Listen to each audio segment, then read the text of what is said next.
જય હિન્દ જય ભારત મિત્રો, સ્વાગત છે તમારું નવા વિડીયોની અંદર। આ જે વિડીયો છે એની અંદર આપણે ચર્ચા કરવાના છીએ કે ગુડાની અંદર 2630 જે આવાસ છે એના પેમેન્ટ શેડ્યુલ છે એ નક્કી કરવામાં આવ્યા છે। આના ડોક્યુમેન્ટ ચકાસણી છે એ પૂરું થઈ ગઈ છે। હવે લોકોને કેવી રીતે પેમેન્ટ આપવાનું અને અલોટમેન્ટ લેટર ક્યારે મળશે એની આપણે આ વિડીયોની અંદર ચર્ચા કરવાના છીએ। આપણે વાત કરીએ તો આની અંદર 4 અલગ અલગ જગ્યાએ સ્કીમ છે એ બનેલી હતી, જેની અંદર સરગાસણ, વાવોલ, હળમતિયા અને વાવોલ આવી રીતે 4 જગ્યાએ અલગ અલગ સ્કીમ હતી। એમાંથી વાવોલના જે 320 આવાસવાળી જે સ્કીમ હતી એનું પેમેન્ટ શેડ્યુલ છે અત્યારે નક્કી કરવામાં આવ્યું છે, કારણ કે એનું કામ છે અડધું પૂરું થઈ ગયું છે। બાકીની 3 જગ્યાનું પેમેન્ટ શેડ્યુલ છે એ હજુ સુધી નક્કી કરવામાં આવ્યું નથી।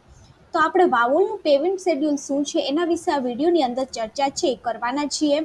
આની અંદર લાભાર્થીએ 5 માસની અંદર 6.05 લાખ રૂપિયા છે ભરવાના રહેશે, જેની અંદર 55,000 રૂપિયા છે એ મેન્ટેનન્સ પેટે છે અને બાકીના હપ્તા છે એ કઈ બેંકની અંદર ભરવાના છે અને કયા માસની અંદર કેટલા ભરવાના છે એ ગુડાએ જણાવ્યું છે। તો આ વિડીયોની અંદર આપણે એના વિશે સંપૂર્ણ ચર્ચા કરીશું। હવે ગુડાની સૌથી મોટી 2663 આવાસોની યોજનાનો ડ્રો કરી અને દસ્તાવેજ ચકાસણીની પ્રક્રિયા છે પૂર્ણ કરાઈ છે। તંત્ર દ્વારા સૌપ્રથમ વાવોલની જે 320 આવાસ યોજનાના લાભાર્થી છે એના માટે પેમેન્ટ શેડ્યુલ છે એ નક્કી કરાયું છે। આગામી ઓક્ટોબર 2024 સુધીની અંદર 6.05 લાખ રૂપિયાની રકમ છે લાભાર્થીએ ભરવાની રહેશે।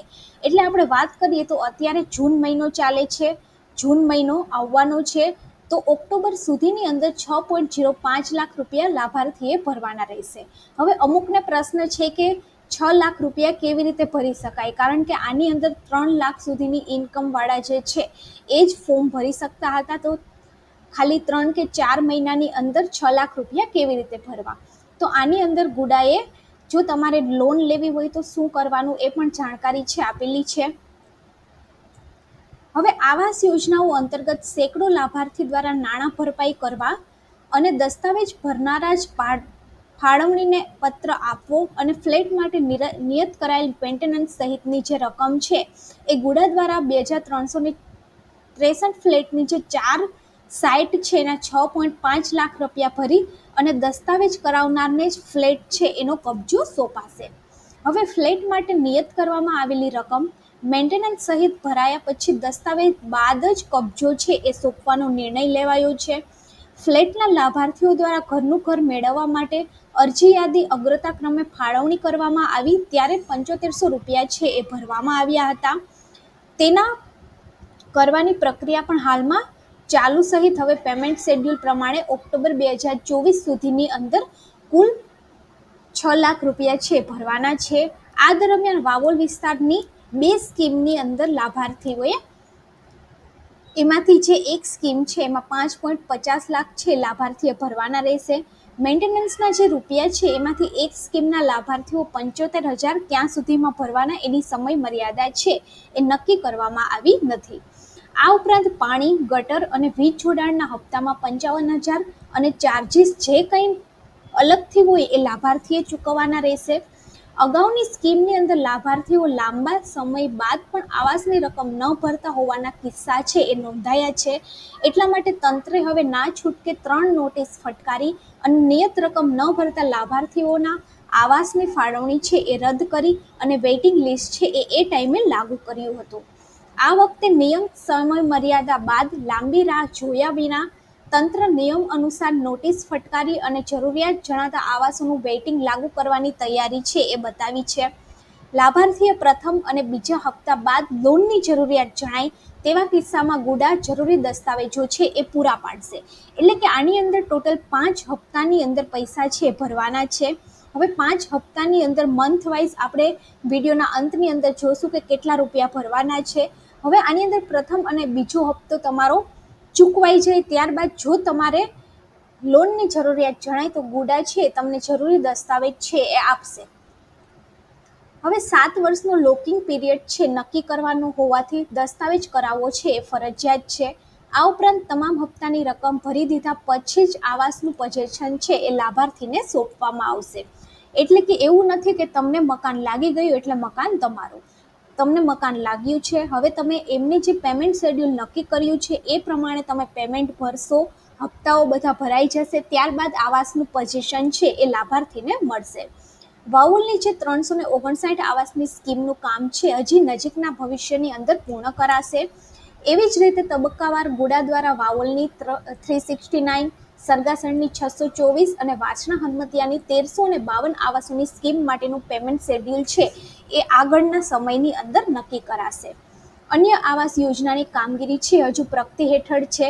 આ વાવોલની જે એક સ્કીમ છે એનું કામ અત્યારે પૂર્ણ થવા આવ્યું છે, એટલે એક સ્કીમના લોકોનું પેમેન્ટ શેડ્યુલ છે એ નક્કી કરાણું છે, જેના નિર્માણની અંદર 9 થી 1 વર્ષનો સમય છે એ લાગી શકે છે. એટલે કે જ્યાં 3 જગ્યાએ કામ ચાલી રહ્યું છે એ કદાચ 9 મહિનાથી લઈ અને 1 વર્ષની અંદર પૂર્ણ થઈ શકે છે, જેના કારણે અન્ય 3 સ્કીમના લાભાર્થીઓએ કુલ 10 વધારે હપ્તા ભરવામાં રહેશે. હવે આની અંદર પાણી, ગટર અને વીજ જોડાણના ચાર્જીસ છે એ પણ લાભાર્થીએ અલગથી ભરવાના રહેશે. ફ્લેટના લાભાર્થીઓ દ્વારા ઘરનું ઘર મેળવવા માટે જ્યારે અરજી કરવામાં આવી હતી ત્યારે 7500 રૂપિયા છે એ ભરવામાં આવ્યા હતા. તેના સહિત હવે પેમેન્ટ શેડ્યુલ પ્રમાણે ઓક્ટોબર 2024 સુધીમાં કુલ રૂપિયા 5.50 લાખ લાભાર્થીએ ભરવાના રહેશે. મેન્ટેનન્સના રૂપિયા 55,000 છે ક્યાં સુધીમાં ભરવા એની સમય મર્યાદા નક્કી કરાણી નથી, પરંતુ મેન્ટેનન્સ સહિત કુલ 6,05,000નું પેમેન્ટ છે એ લાભાર્થીએ કરવાનું છે. આ ઉપરાંત પાણી, ગટર અને વીજ જોડાણના ચાર્જીસ છે એ અલગથી લાગુ પડે તો લાભાર્થીએ ચૂકવવાના રહેશે. વાવોલની 2 પૈકી 1 સ્કીમની અંદર પૈસા ભરવાનું શેડ્યુલ છે આ પ્રમાણે છે, જેની અંદર જૂનની અંદર ટોટલ 55,000 રૂપિયા, જુલાઈની અંદર ટોટલ 57,000 રૂપિયા. એટલે કે આ 55,000 અને 57,000ના 2 હપ્તા તમે ચૂકવી દેશો, ત્યારબાદ તમારો અલોટમેન્ટ લેટર છે તમને મળશે. અને આ 2 હપ્તા પછી જો લાભાર્થીને લોનની જરૂરિયાત છે તો ગુડા દ્વારા જરૂરી કાગળો છે એ પૂરા પાડવામાં આવશે. ત્યારબાદ ઓગસ્ટની આપણે વાત કરીએ તો 1,43,000 રૂપિયા, ત્યારબાદ સપ્ટેમ્બરની આપણે વાત કરીએ તો 1,43,000 રૂપિયા અને ઓક્ટોબરમાં વાત કરીએ તો 1,44,000 રૂપિયા.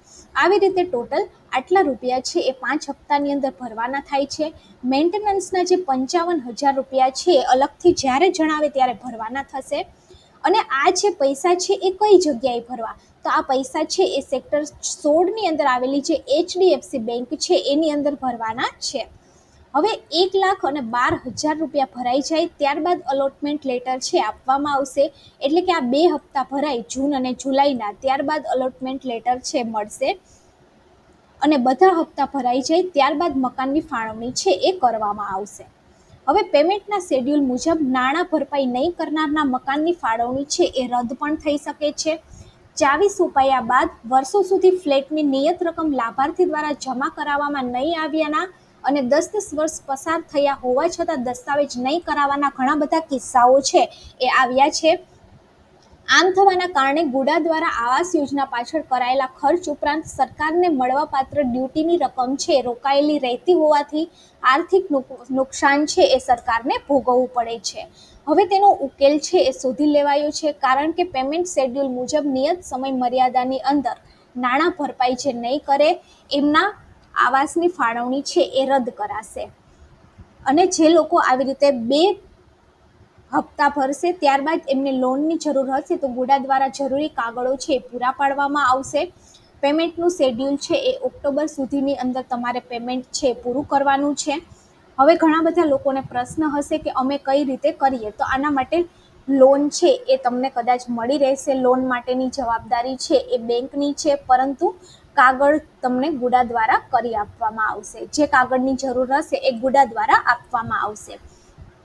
હવે ઘણા બધા લોકોને પ્રશ્ન છે કે સરકાર છે એ થોડા ટાઈમે પૈસા છે એ શું કામ નથી લેતી, આવી રીતે વધારે પૈસા શું કામ લે છે? તો એનું કારણ આ જ છે કે પહેલાં સરકાર છે એ આવાસ લોકોને આપી દેતી હતી અને પછી પૈસા છે એ વસૂલ કરતી હતી, પરંતુ ઘણા લોકો છે આનો દુરુપયોગ કરે છે અને 10 વર્ષ પસાર થઈ જાય તો પણ દસ્તાવેજ નથી કરાવતા અથવા તો પૈસા પણ નથી આપતા.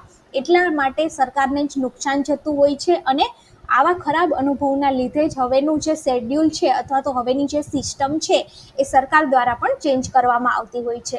તો જે કંઈ પણ સિસ્ટમ સરકારની ચેન્જ થાય છે એના માટે ક્યાંક ને ક્યાંક આપણે નહીં તો આપણા બીજા લોકતંત્રની અંદર જે લોકો છે એ જ જવાબદાર છે. તો જો વિડીયો સારો લાગે તો વિડીયોને લાઈક કરી દેજો અને વિડીયોને બીજા લોકો સુધી પણ શેર કરી દેજો.